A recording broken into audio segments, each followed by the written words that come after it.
গত 5th August আমাদের স্কুলের অ্যানুয়াল ফাংশন ছিল, যেটা হয়েছিল আগরপাড়ায় বিবেকানন্দ অডিটোরিয়ামে। বৃষ্টিতে ছাতা মাথায় নিয়ে চললাম প্রোগ্রাম দেখতে। আমি হলে প্রবেশ করে দেখি হল প্রায় ভরে গেছে। কিছুক্ষণের মধ্যে সব স্টুডেন্টরাই তাদের গার্জেনদের সঙ্গে পৌঁছে গেছে। কিছুক্ষণের মধ্যেই ন্যাশনাল সং আর ন্যাশনাল অ্যানথেম মাধ্যমে আমাদের প্রোগ্রাম শুরু হলো।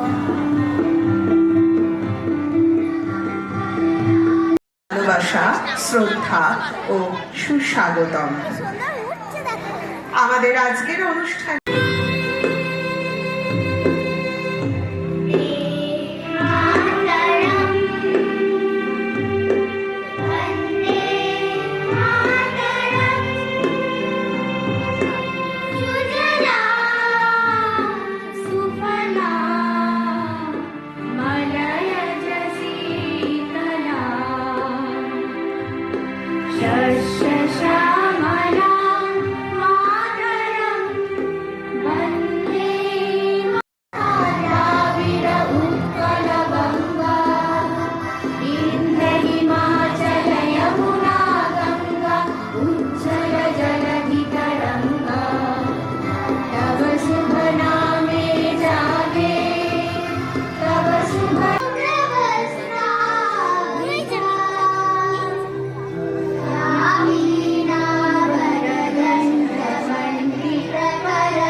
করতালিতে মুখরিত হোক এই সভা।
আজকের প্রোগ্রামটা খুব ভালো হলো।